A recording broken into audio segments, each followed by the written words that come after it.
Good day, my dear grade 8 learners. How was your Module 1 home-based learning experience using the first interactive video that we have posted for you on our FB page? We do hope that it has helped you in working with your SLM activities previously. I am Teacher Florence, your virtual teacher once again, and welcome to Mathematics 8 virtual class. Again, we would like to give credit and heartfelt thanks to the DepEd Carragher region for developing this SLM for all of us. Now you are holding Mathematics 8 Quarter 3 Module 2, entitled Illustrating Axiomatic Structures of a Mathematical System. I am here once again to deliver to you fresh lesson on Module 2. So on your SLM there, I want you to read the introductory message that is given to us by the DepEd Caraga region. Now turn your page to page 1 of your SLM, the What I Need to Know part. In this module, you will learn the axiomatic structure of a mathematical system and why is there a need to learn them. The scope of this module enables you to use it in many different situations. So, this module aims to define axiomatic structure. Second, determine the importance of an axiomatic system in geometry. Third, illustrate the undefined terms. And lastly, cite definitions, postulates, and theorems involving points, lines, and plane. I think you are all set to start the pre-assessment on page 2 to 3 of your SLM. Again, you will have to answer the 15-item test on the answer sheet provided by your teacher. Do not write anything on this SLM. All your answers will be written on the answer sheet provided by your teacher.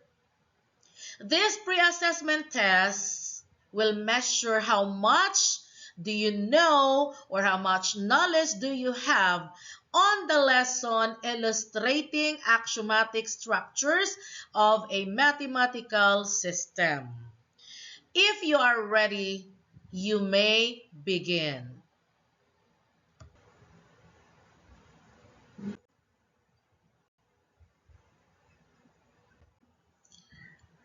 Now, we are all set to begin our lesson 1 on illustrating axiomatic structure of a mathematical system.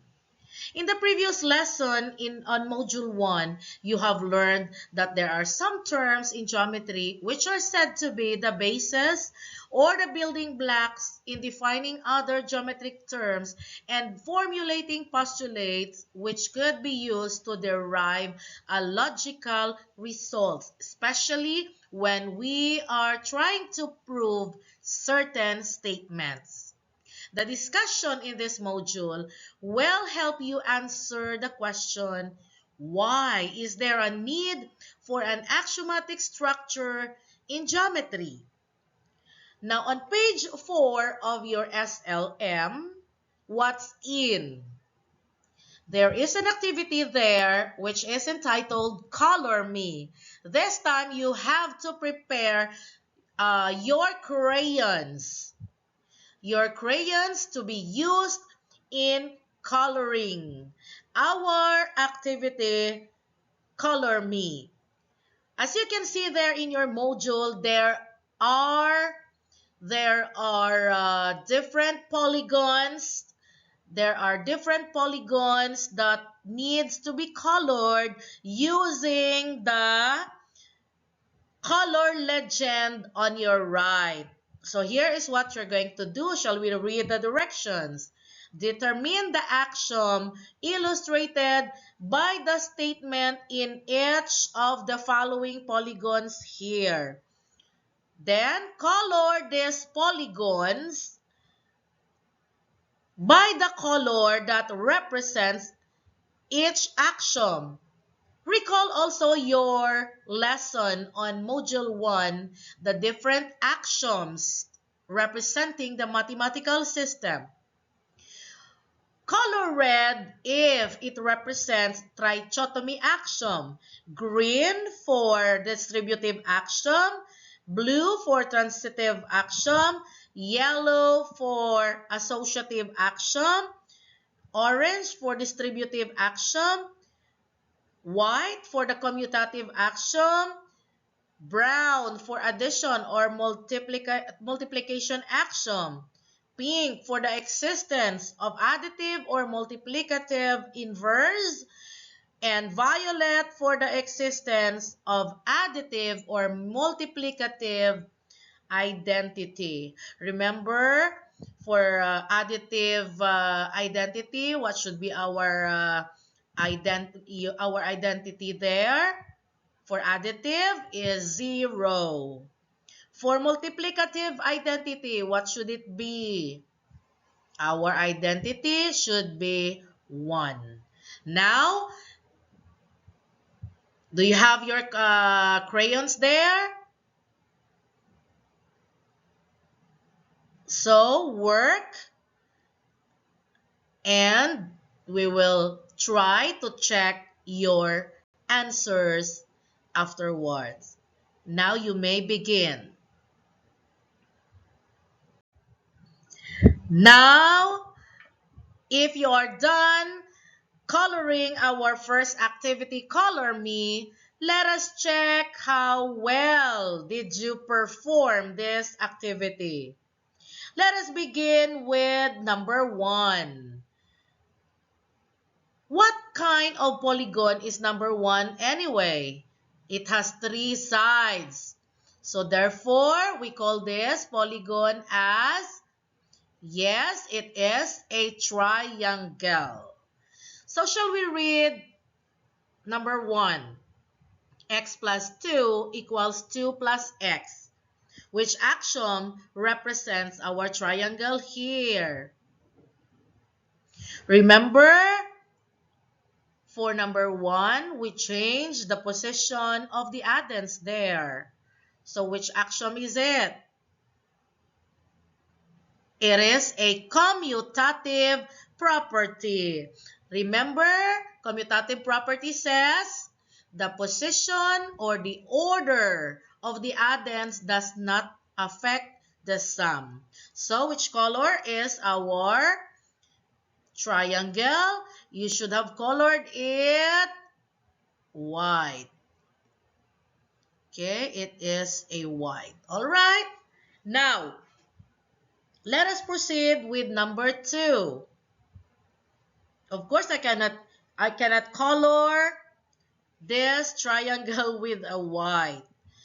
Okay, but for number 2, what kind of polygon is number 2? It has how many sides? It has 4 sides. Therefore, it is a quadrilateral. So what does it say inside the quadrilateral? 4 times 1 equals 1 times 4 equals 4. So which axiom represents the quadrilateral? Remember, for number 2, there is an identity. And what is it? It's 1. So, we multiplied 4 by 1. Or 1 times 4, and the product is 4. Our multiplicative identity there is 1. So which axiom represents our quadrilateral here? It should be a violet. So where is our violet? All right. Then let us color this violet.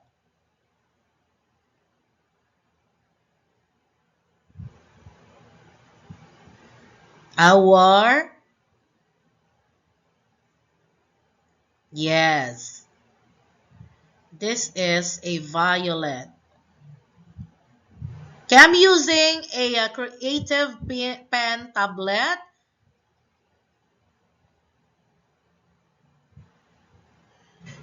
Okay, while making our interactive video, that helps a lot in creating this video. Let's go for number 3. For number 3, that is 4 sides again. So it is a quadrilateral. Okay? Now, what is inside the quadrilateral in number 3? For every real numbers, x and y, one of the following is true. X is equal to y, or x is greater than y, or x is less than y. It is what? What axioms is represented by number 3? It is a trichotomy axiom. So, it should be color. Which color is it? It's color red. So, we will color this red. Okay, excuse my coloring skills using the creative pen tablet. All right, it may not be perfect.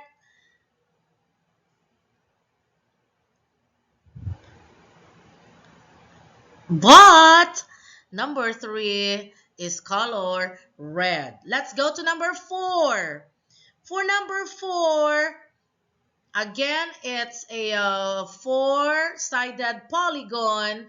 Remember, we are asked which polygon is it. So it is a quadrilateral. So what does it says? Quantity 5 plus 2 plus 3 is equal to 5 plus the quantity 2 plus 3. If you can recall, this time around, we are grouping the addends. Which addends should be added first? So here we have 5 plus 2. We added them first, and then their sum would be added by 3. Is the sum the same as when we add first 2 plus 3 and then their sum should be added by 5? Which axiom is it? The answer is associative axiom. So, which color is associative axiom? It should be yellow. Therefore, we will color this yellow. Oops, this is yellow. All right. I hope color yellow, yes. Again, excuse my coloring skills. I am trying to use creative pen tablet while coloring our polygons. And last, number 3. How many sides are there? There are 6. So what kind of polygon is number 5? This is a hexagon. That's right. So inside, if x plus 3 is greater than y and y is greater than z minus 5, then x plus 3 is greater than z minus r. Which axiom is it? It is a transitive axiom. So which color is transitive axiom? It's color blue. So let's see. Color this hexagon with blue. Is it working? Yes, it is. So This is what our Color Me activity looks like. All right, so that's it. I hope you got a perfect score in this activity. So I think it's time for you to answer the guide questions that follow our activity in What's In. So, on your answer sheet provided by your teacher, did you answer the following questions? Number one, were you able to recall the actions for real numbers illustrated in each polygon? Number two, what action will justify the given statement 10 plus negative 10 equals 0? So what action justify that statement? Number three, describe your feeling as you color each polygon. How did you feel? Number four, do you know that psychological reactions to color could alter attention mode and motivation to learn? Number five, colors have effects on children's bodily functions, mind, and emotion. That is according to Rink It Kids 2017. Blue and green colors are associated to calmness, comfort, happiness, and contentment. Pink reduces aggressive behavior, while little red and yellow is helpful in drawing children's attention. What about you? What color do you think would motivate you to learn? Now that you have picked your color, have it with you so it will get you motivated to learn and will make you ready to perform the next activity. So our next activity there is what's new.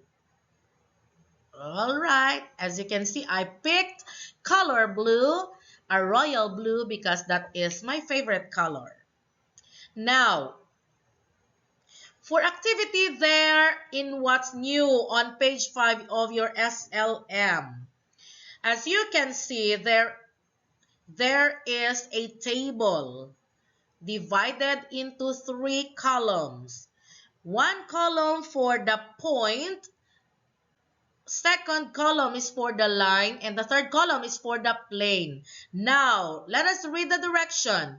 Complete the table below by writing the appropriate representation of point, line, and plane that can be found in the box here. So, there are representations, okay, in this box. You choose which one represents a point. So you write your answer in the box that corresponds to, in the column that corresponds to point, line, and plane. Do you know what to do now? So, for the first one, I shall give you the example so that all the rest of the remaining words or group of words there, you choose which do they belong. Okay?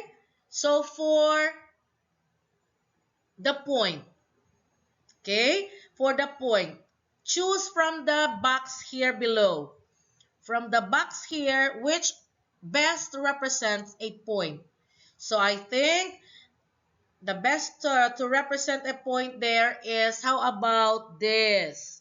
The tip of a pencil. You know, what do you see if you look at the tip of the pencil? So, or even at the tip of your ball pen. Say this is your ball pen. If you look at the very tip of this ball pen, you can see a dot. And dot represents a point, right? So you may write here the tip of the ball pen or the tip of a pencil.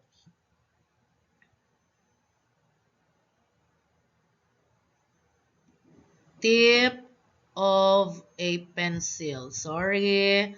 Okay, that's for the column point.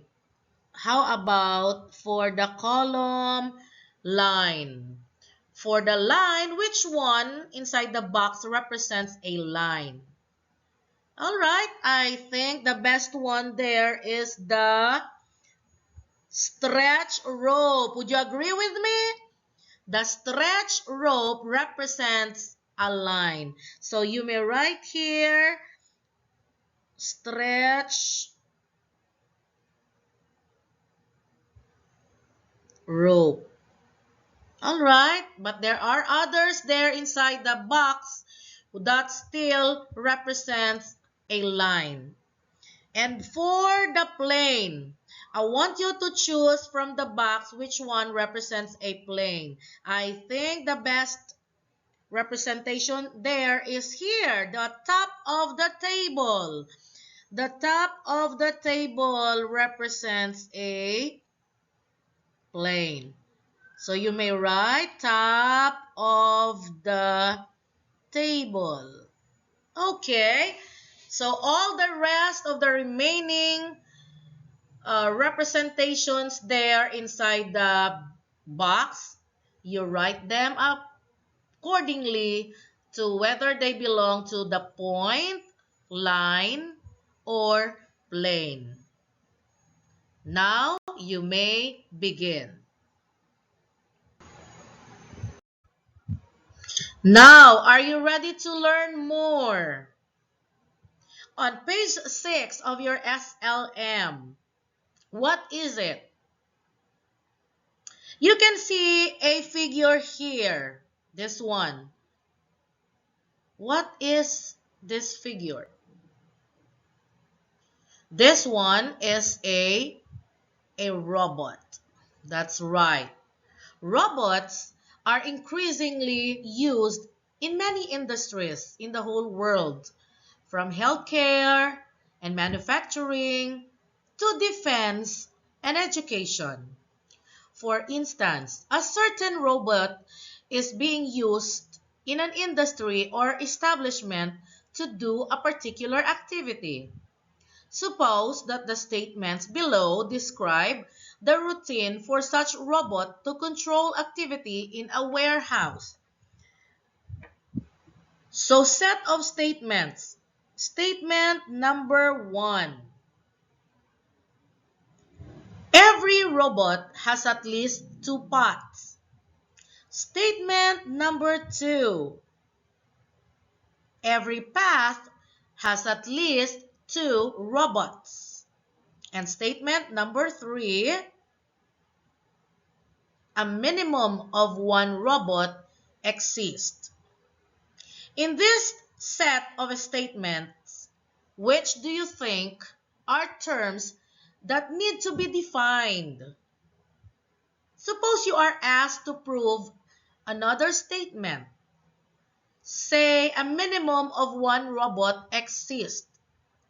Can you use these 3 statements to prove the other statement, a minimum of 1 robot exists? So the set of statements above are true and contain terms that are undefined or needs to be defined. These statements, these 3 here, these 3 statements can be used to create and to prove another statement. And this set of statements are example of axiomatic system. So what is an axiomatic system? An axiomatic system is a logical system which possesses an explicitly stated set of axioms from which theorems can be derived. Remember, theorems needs to be proven, right? And in order to prove theorems, we need these axioms. We need the undefined terms in order to prove theorems. So the 3 sets of statements that we have mentioned earlier Here, we can use this statement in order to prove a new statement. From the definition, you could say that axiomatic system consists of some undefined terms. We also use defined terms, the list of axioms, or postulates concerning the undefined terms. A system of logic to be used in deducing new statements called theorem. Remember, when we prove a theorem, we use two-column proof, right? And by using the two-column proof, we use deductive reasoning. What do we mean when we say deductive reasoning? So, from the word deductive, it means deduce, right? We are deducing our statements from the general statement to the particular statement. The axiomatic structure of a mathematical system can be compared to a tree. The ground is not part of the tree, remember, because that is where the tree stood. But it is necessary for the tree to be planted and to grow. Like the ground, an axiomatic system needs a logical system that allows one to make inferences. Here is the more detailed picture of what we are talking about. So here is the detailed picture of the axiomatic system that is compared to a tree. For every branches of this tree, it represents theorems. The branches, including the leaves of a tree, are theorems of our axiomatic mathematical system. While the trunk, remember the trunk here. So this is our trunk that represents the axioms. And for every roots here, it represents a definition. And a root there represents undefined term. And the ground or the soil here represents a logical system. So all of this, from theorems, axioms, definitions, undefined terms, and logical system, they are combined in various ways into a statement which we call definition. The definition is now in our mathematical system. Terms are defined for us to be precise and concise on its meaning. But there are some basic terms of the system that are necessarily left undefined. When we define a term, we will be using different terms that we also need to define. For instance, we want to define the word set. Okay? The word set here needs to be defined. Looking up for the word set in the dictionary, you will find that the set is a group of objects or numbers. Then you will have to define the term group. The term group here will be again defined, right? First, we only need to define the word set. And if you look up in the dictionary, it will be defined as the set is a group of objects or numbers. So again, we will define group. And group means collection. So again, here we will define collection. We will look up again in the dictionary, and collection means set. The process is a circular definition. Circular, as you can see from set, it is defined as the group, and group is also defined as collection. Thus, there are basic terms left undefined to prevent circular definition. Okay? Now, the trunk of the tree corresponds to the axioms or postulates, while the branches growing out of the trunk are the theorems. Axioms, or rather, axioms are the statements that serve as a starting point of the system. Axioms are the basic truths, and we use them to prove other statements. Theorems, on the other hand, are statements deduced from the axioms. Axiomatic system has three properties. The first one here is the consistency.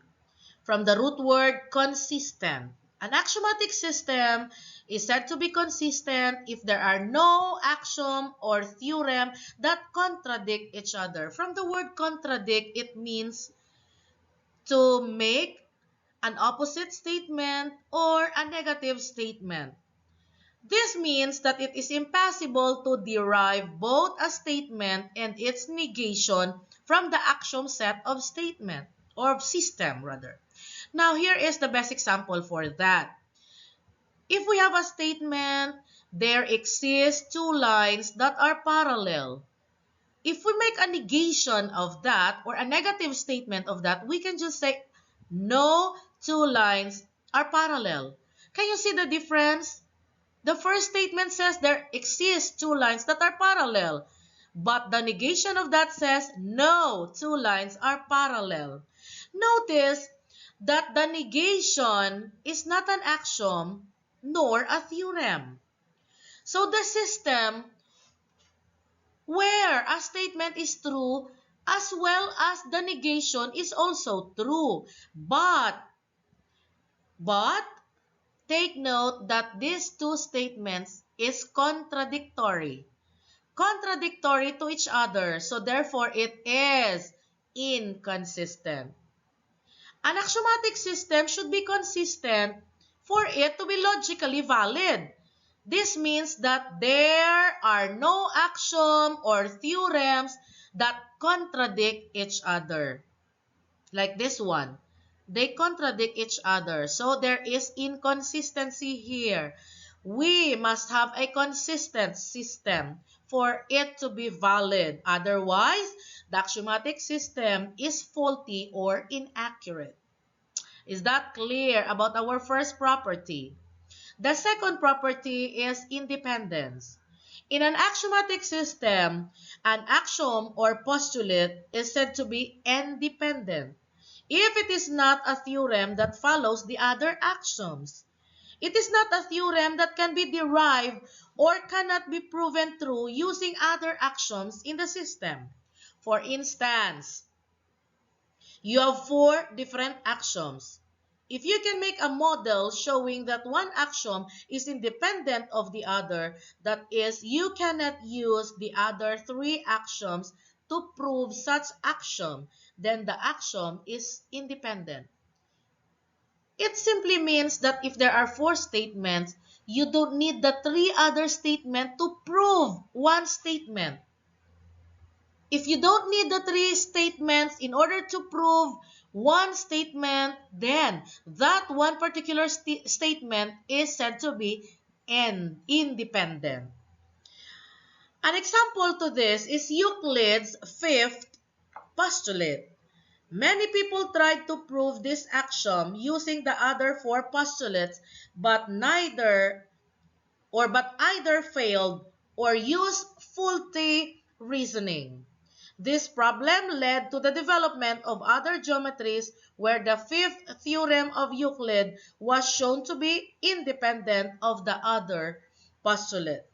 Again, take note that independence is not necessarily requirement for an axiomatic system.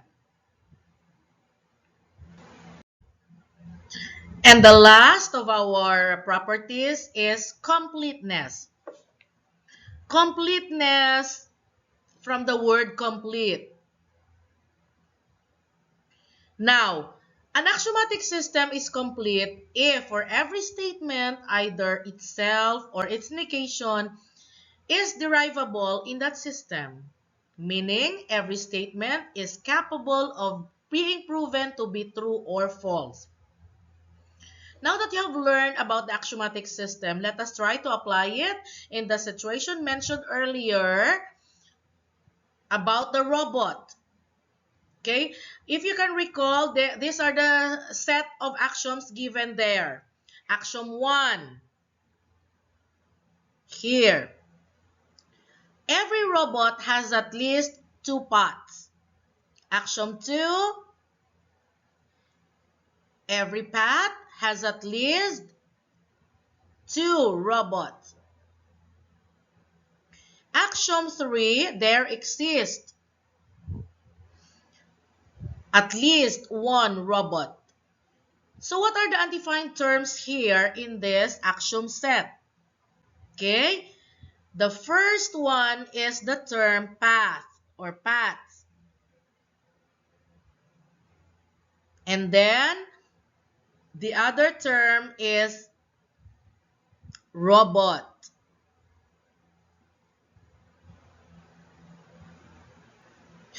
And the third one is has.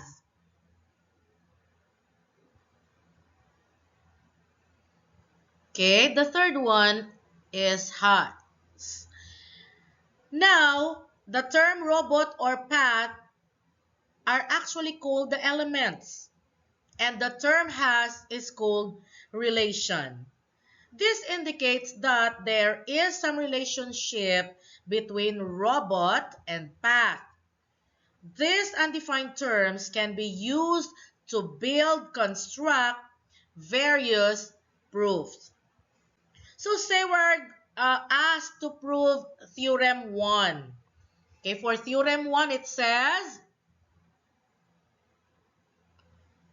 okay, there exists at least one path.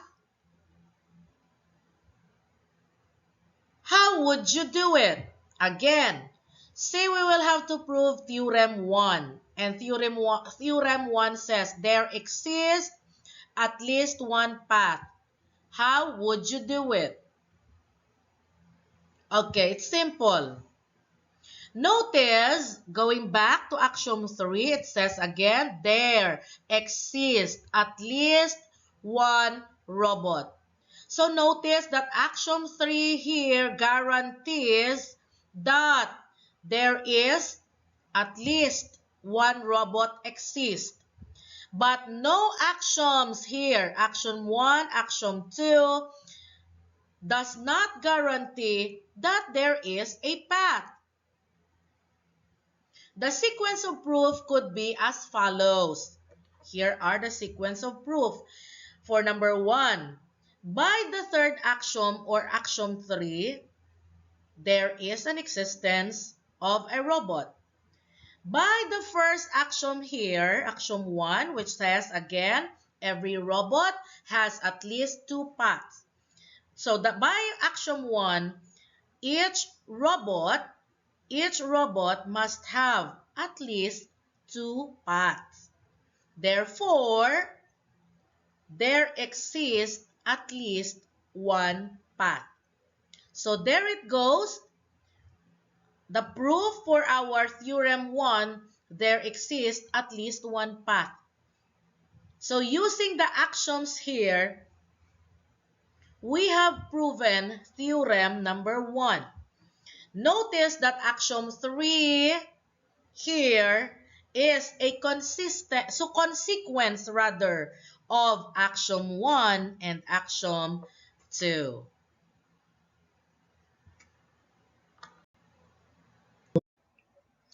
Our next question, let us see what is the minimum number of paths. Prove it.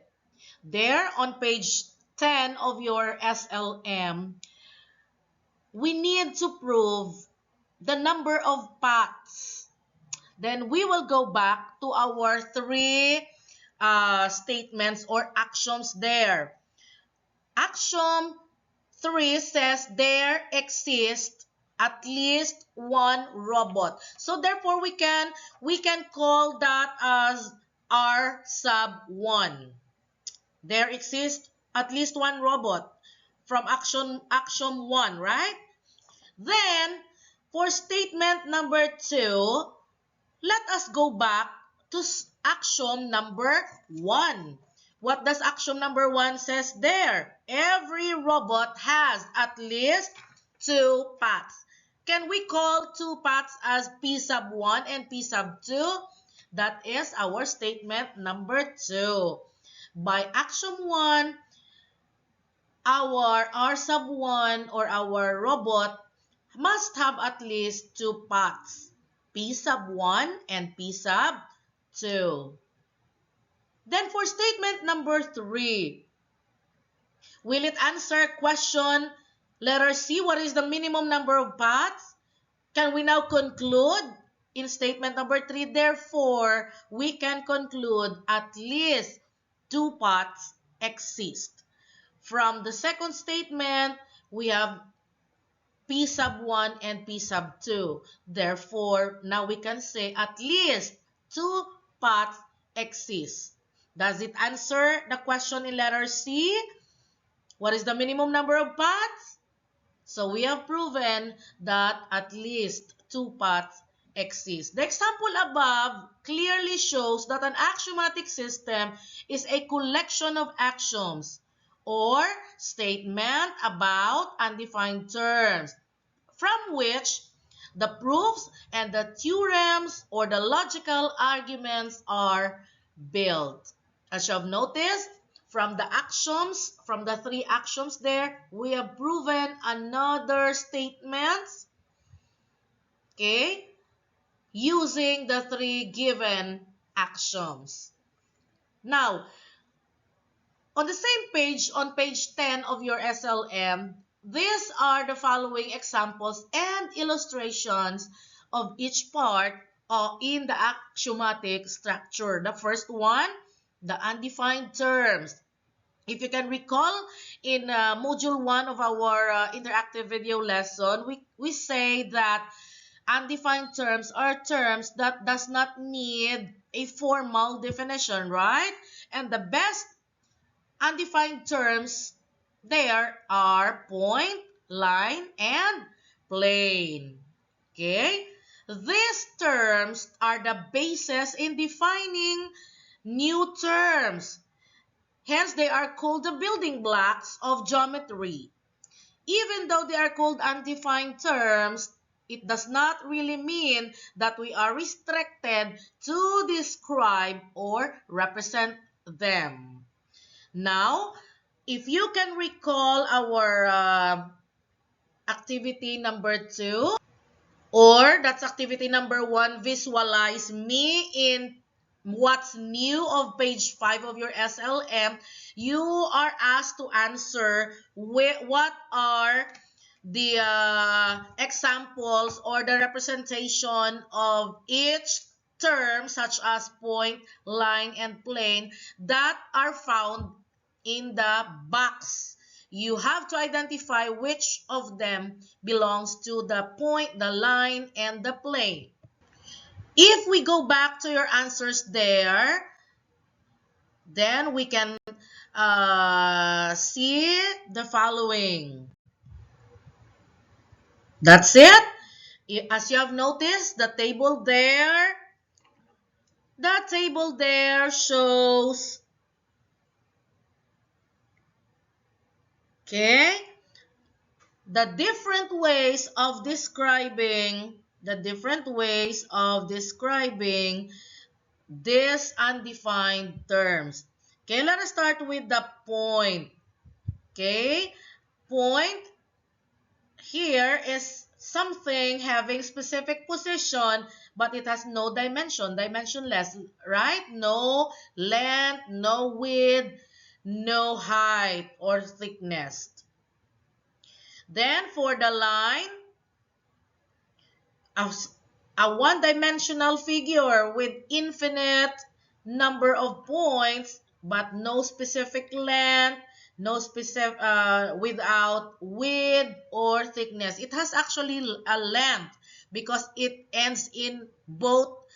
It does not end rather in both direction. You can extend in both direction. That's why it's made up of infinite set of points. But remember, it's one-dimensional because it has infinite length, but it has no width nor thickness. And the other undefined term is the plane, which is a flat surface, any flat surface, where it is made up of infinite set of points. Where that infinite set of points lie on that particular plane.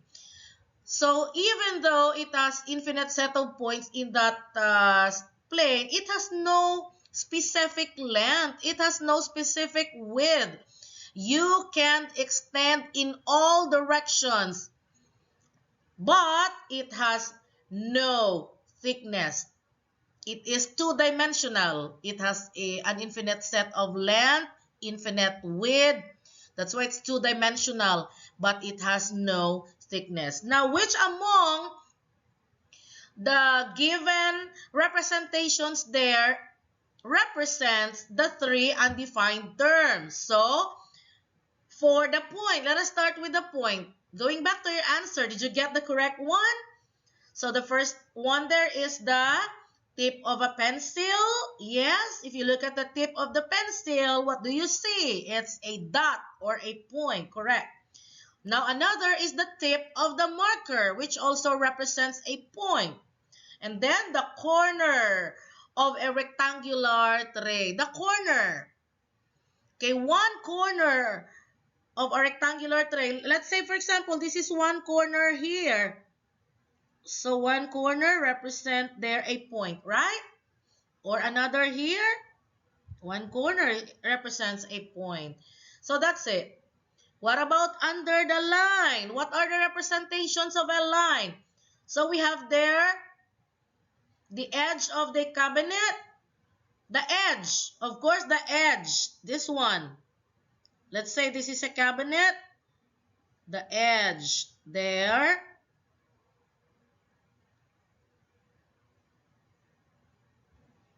The edge, this one here.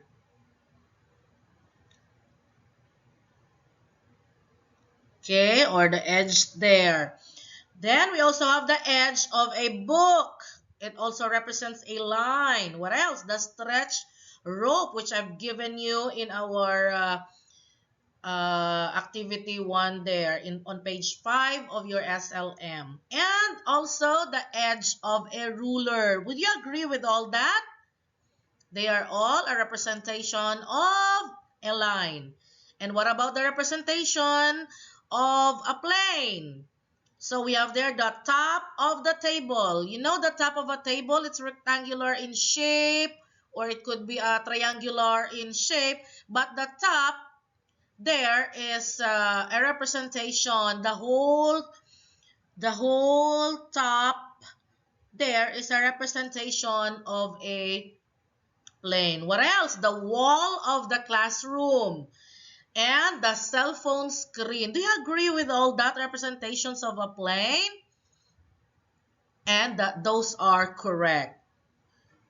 So, these are actually the representations here of our point, line, and plane are actually what gives us the best example to describe a point, a line, and a plane.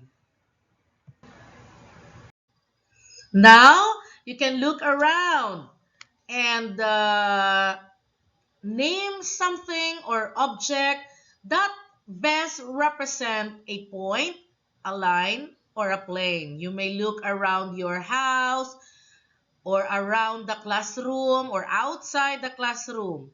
Then, name any objects that could represent a point, a line, or a plane.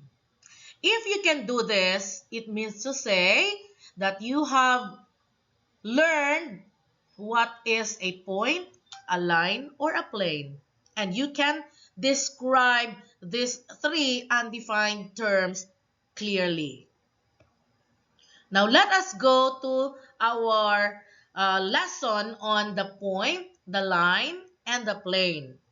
Take note that a point can be represented by a dot, and a point can be named by any capital letters in the alphabet. Say this is a point. Another point is here. Take note that a point can be named using any capital letters. Therefore, we will call this as point A, or we may write point A. Then this one, we can call this point B. Then we will write point B. So again, your point can be named using any letters in the alphabet. Okay, let us go to to a line. Here we have line. Take note that line is an infinite set of points. Let's say we have 2 points here, points A and B. We can extend to both sides of our line. Okay, from point B, we can extend going here, and then you use an arrow to represent that the points extended is infinite. It has no end. While from point A, we can also have an infinite set of points. That's why we may extend here and use an arrow. Okay, you can use an arrow. It will tell us that our set of points from A is infinite. Okay, that's why a line is described as an infinite set of points where it is one-dimensional. It has length, infinite length, but it has no width and no thickness. Now, how do we name a line? We can name this line using any 2 points found in that line. And then, we can call this as point, or rather as line A, B. But, careful, a line should be denoted by a line on top of the letters A and B. Take note that this is line AB, therefore the symbol on top of a line is also our line with 2 arrows. Okay? Or we can use any small letter or lowercase, small letters of the alphabet. Okay, and you only need one small letter. Look at the line below. We have small letter L there. If it's not clear to you, we can call this a small letter L, line L. And of course, we have a parallelogram here, which is actually a plane. Take note that plane is made up of set of points within that plane, and it is a flat surface. So a parallelogram here represents a plane. Now, how do we name our plane? Take note again that our plane is two-dimensional. It has a length, it has a width, but it has no thickness. It has no height. Now, how do we name them? Using any 3 points within that plane. So, therefore, we can call this as plane ABC, or using a Greek letter. See the letter here? Greek letter A. We can call it plane A. Okay? Our plane, again, can be named any Greek letter or using any 3 points within that plane. So these are the undefined terms, the point, the line, and the plane. Now take note that these undefined terms are the building blocks of geometry, meaning to say these undefined terms are important concepts that we need in order to define a certain term. If we want to be precise and concise in the meaning of a term, then we use the undefined terms. Definitions will enable us to understand each other and to make sure we mean the same thing about a certain term. So we call this defined terms. When a certain term has been defined formally, then it is undefined term. What did we use to define a certain term? We use the undefined terms. We use axioms. Okay? Now let us have a segment. Actually, it is also called line segment. Or in short, it is a segment. What is a line segment? Take note that a line segment is a subset of a line. And when we say subset, it means a portion from the line. Say we have this line. Say this is line AB. Okay? Then, if we take a portion from this line AB, say we will cut line AB from point A. We will cut from here. Call it point A, the end point. Then we will cut also here at point B. We have an end point in B. Okay? This portion from A to B, that means to say if we will cut them, this is, let's say this is point A.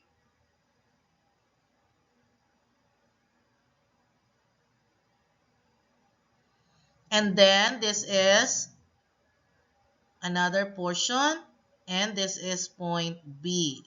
Now, we cut a portion from A, we also cut a portion from B. Oops. We have here point B and point A. This is now what we call a line segment. Take note that again, a line segment or a segment is just a portion from our line. It means it has two end points. End point in A, end point in B. So line segment there is just a portion or a subset of our line. It has two end points.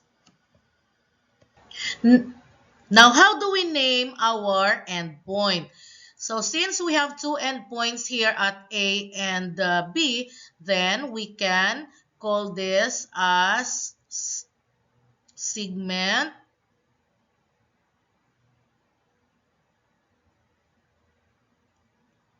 AB, where a line segment is drawn on top of our segment AB.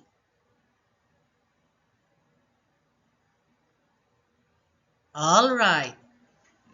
So the difference of our segment AB from our line AB is that it has no arrows. It means it has two end points. Do you see the difference now between a line segment from the line or a segment from the line? Again, line has two arrows while segment has two endpoints, no arrows at all. Then we proceed to the other subset of a line, which we call, now we are on page 12 of your SLM. Okay, we have here a definition of between. From the word between, it means it could be in the middle of. Okay, so take note that point F, U, and N lies on the same line. Do you agree with that? The 3 points F, U, and N are on the same line. 3 distinct points that lies on the same line. Then point U here said to be between point F and point N. Take note that a point is said to be in between any two points if and only if the 3 points F, U, and N are distinct points that lies on the same line. So in line Fn, we can call this line as line Fn. Okay, as illustrated here in the box, line Fn. In line Fn, U is between, take note U is between point F and point N. Since F, Q, and N are three distinct points on the same line, line Fn. And if you will add line segment FU, say line segment FU measures 2 centimeters, and say line segment UN measures 3 centimeters, if you add line segment FU plus line segment UN, it is equal to line segment FN. So therefore, 2 centimeter plus 3 centimeter equals 5 centimeters, where 5 centimeters here is the length of our segment FN. Are you following? Now, let's go to the definition of collinear points and coplanar points. When we say from the word collinear, just like if we say co-teachers, it means we teach on the same school, right? Now, when we say collinear, collinear are points that lies on the same line. Again, when points are on the same line, they are said to be collinear points. Do you understand the word collinear now? That is, the points are on the same line. Let's take a look at line AC. What are the three distinct points that are on the same line here in line AC? Point A is on this line. Point B is also on this line. Point C is also on this line. Correct? Therefore, can we say that points A, B, and C are collinear? A,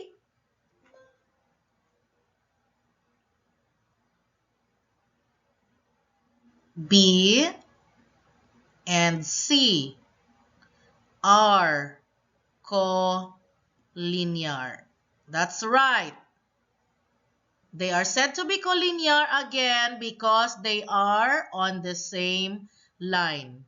Can we say that point B is collinear to A, B, and C?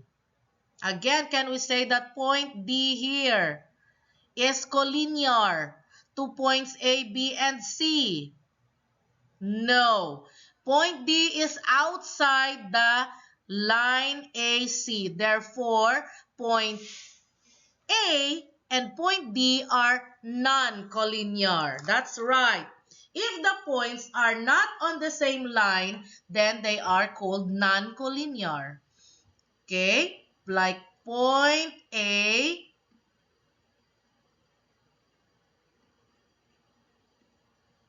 and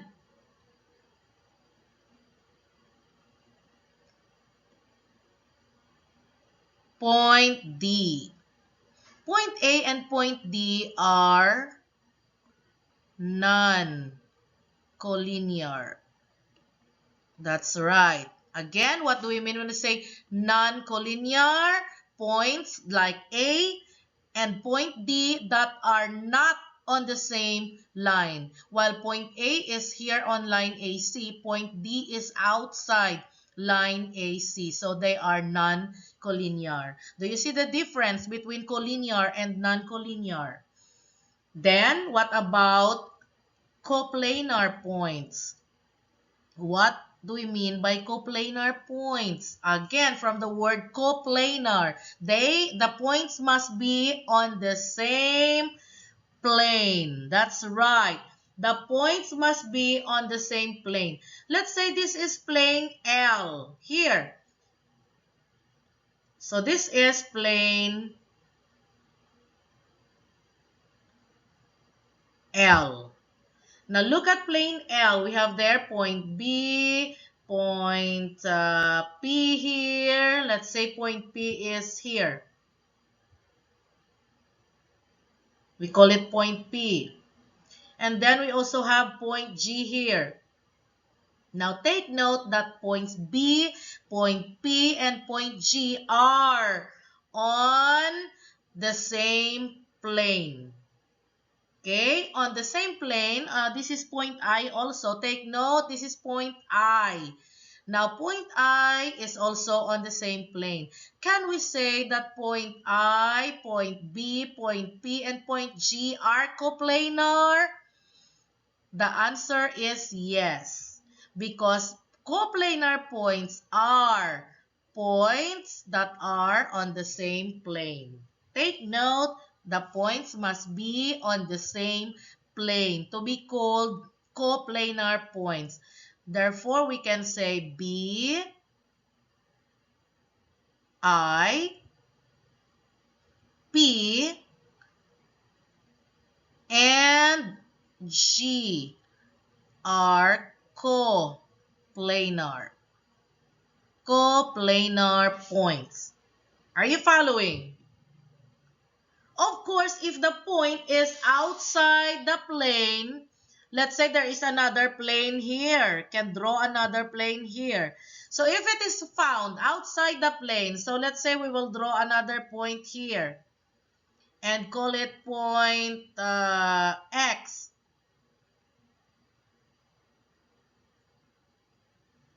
All right? Can we say that point X, point B, and point G are coplanar? Then the answer is no. Take note that X is outside our plane. So let's say B,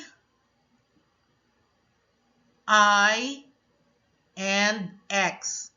B, I, and X, are they coplanar? No, because X is outside the plane, therefore it is called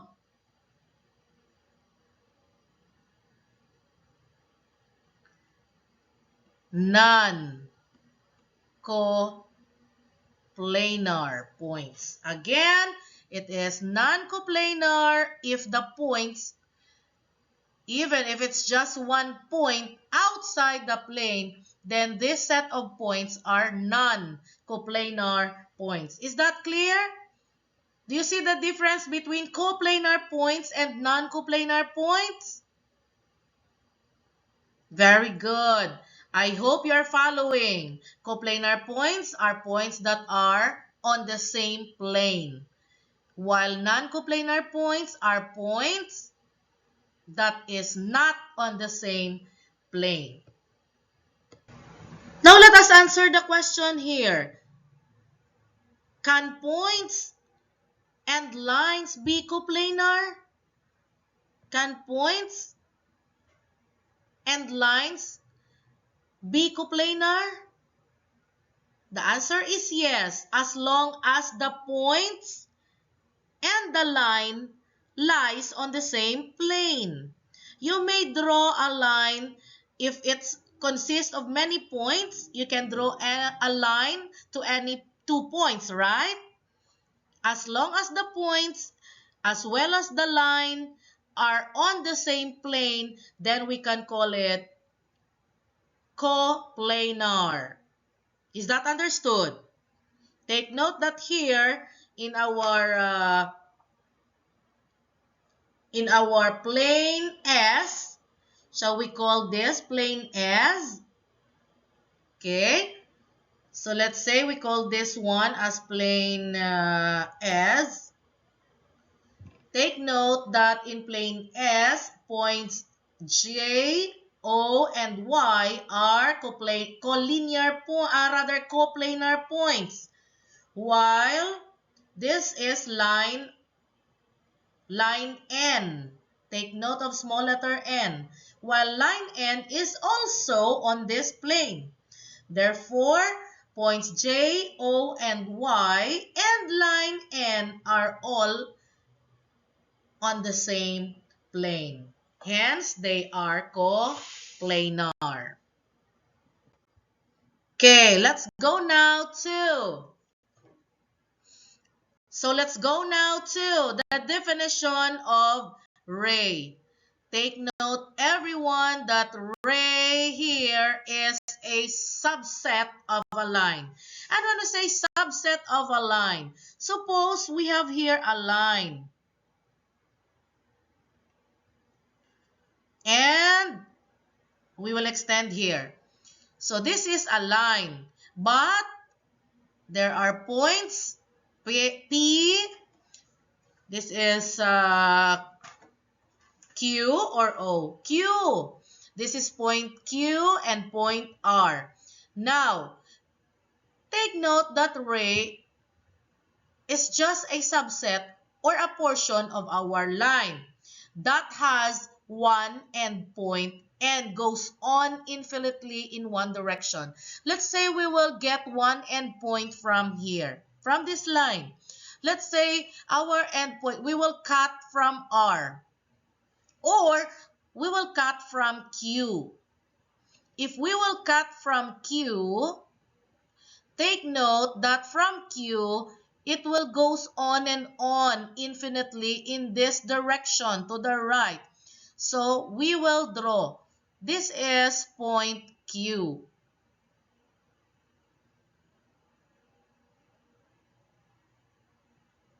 And from point Q, it will extend. It will extend. Okay, we will draw an arrow here. And it will extend to the right of Q.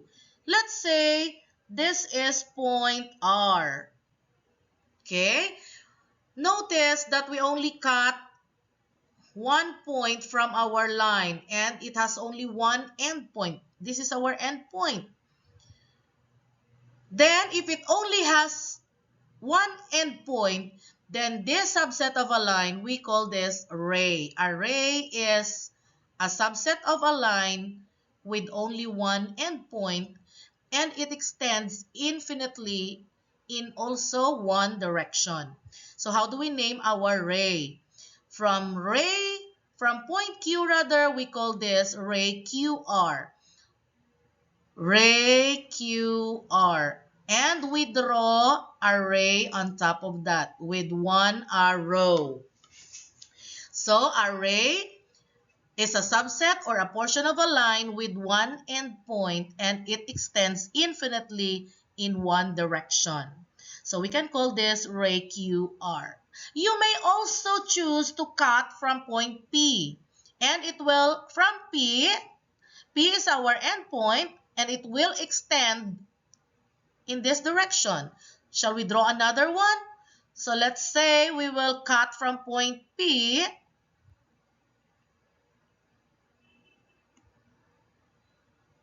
This is point P, and take note it will extend again in one direction. Let's say this is point R again. Then we can call this as ray PR. Take note that our endpoint is P and it extends infinitely in one direction. So this is another ray PR. And the other one, it's ray QR. Is that clear, everybody? Then we also have angle. What is an angle? If you have noticed, we have here a ray UT. Ray UT there is, ray there has one endpoint, and that is point U. From point U, we have another ray, ray UV. If two rays are joined together at the endpoint, at the same endpoint, what is formed? When two rays are joined together at a certain endpoint, then it forms an angle. That's right. An angle is formed when two rays are joined together at the same end point or at the common end point. So notice that the two rays here join together at point U, then there is an angle formed here. Okay? So therefore, what is an angle? By definition, an angle is the union of two non-collinear rays. From the word non-collinear, do they lie on the same line? It's not. Take note that two rays are non-collinear. They do not lie on the same line with a common end point. The common endpoint being shared by the two rays is a point which we call the vertex. That's right. The common endpoint is called the vertex. So U is the vertex. From here, U is the vertex. U or point U there is our vertex. And how do we name our angle? The angle formed there could be named using a number. Yes, you have noticed there is a number at the base of our angle here. There is number 1. So therefore, we can call it, this angle, we can call it angle 1. Now take note of the symbol for our angle. We use the number as the name of our angle. We call this angle 1. Angle 1. Or we can use the 3 points in that angle. The 3 points there is TUV. In any order or in any manner, we can call this angle TUV. Notice that the vertex U is at the middle. Again, take note, when you name an angle, the vertex should be at the middle.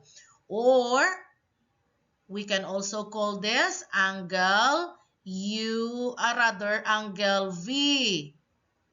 UT. Again, we can call this angle VUT or angle TUV, or the number found at the opposite the vertex. It's angle 1. Is that clear, everyone?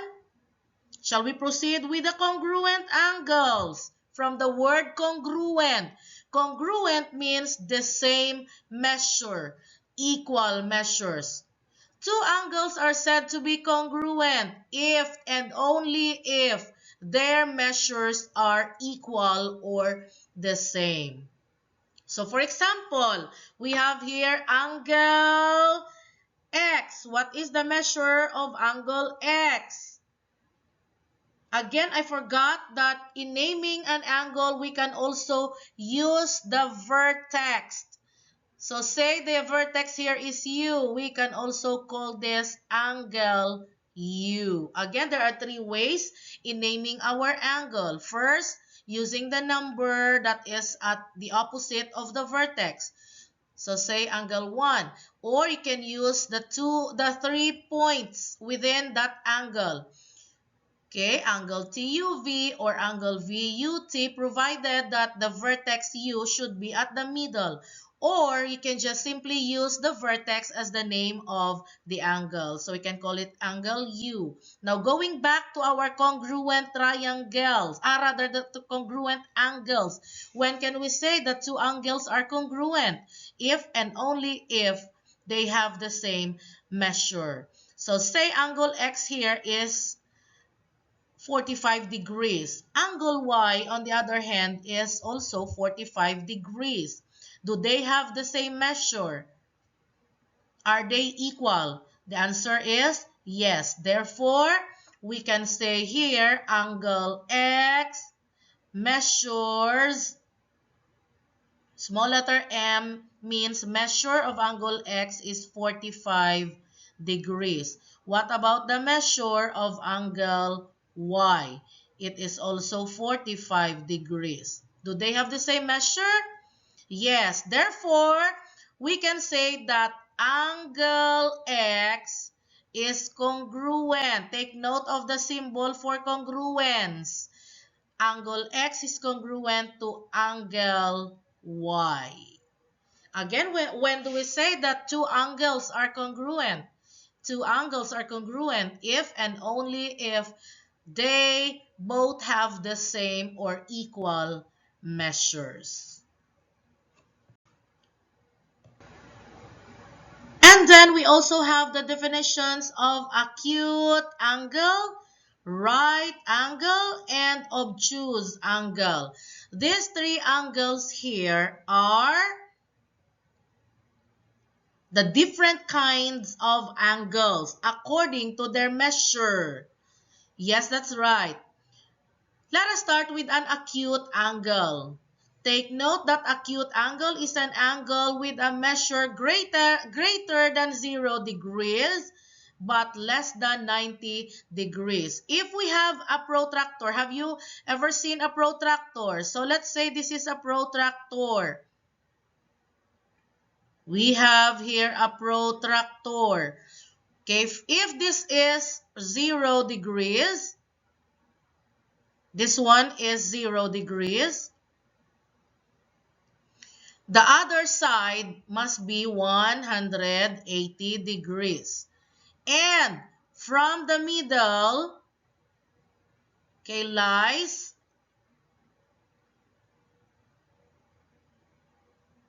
here lies 90-degree angle.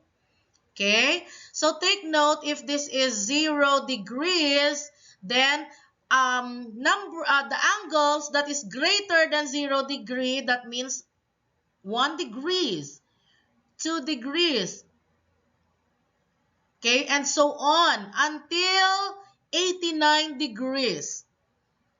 Because acute angles are angles with a measure greater than 0 degrees. It does not include 0. So that means 1 and so on until 89 degrees, because less than 90 degrees. So from 1 degree to 89 degrees, they are acute angles. Okay? They are acute angles.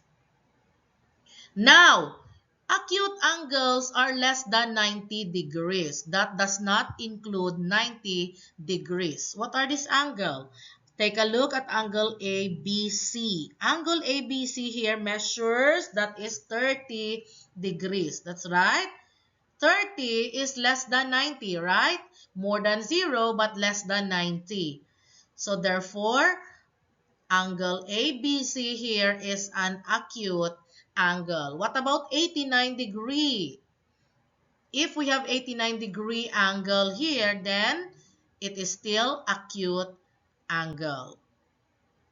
Is that clear? How about 90 degree? Exactly 90 degree. If it is exactly 90 degree, there must be a small square here.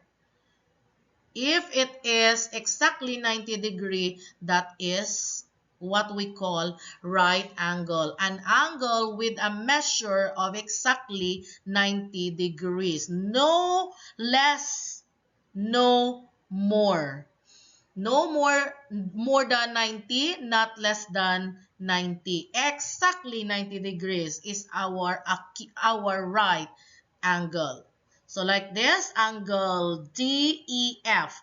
Angle DEF has a small square here at the base or at the foot opposite our vertex E. So therefore, this is an example of a right angle. It measures 90, exactly 90 degrees. How about if the angle here is 100 degrees? Is it less than 90? No, it is more than 90. Now what about if the angle here is more than 90 degrees? That is what we call obtuse angle. Obtuse angle are angle that has a measure greater than 90 degrees but less than 180 degrees. That means to say, if this is here 180 degrees, 180 does not include in our 180 is not included in our obtuse angles. 180 is already from 0 degrees down to 180 degrees is already a straight line. So 180 is not included. But what about 179 degrees? 179 degrees is less than 180, right? So if it is less than 180 but more than 90, that is still an obtuse angle. 179 must be an obtuse angle. So we will just cut our lesson here in our module 2, illustrating axiomatic structures of a mathematical system. And we will continue with another video, the continuation of our quarter 3, module 2, illustrating axiomatic structures of a mathematical system. So I will see you on the next video to continue with our the different terms, the different definitions, and other lesson in illustrating axiomatic structures of a mathematical system. So I hope to see you on our next video. So goodbye for now, everybody.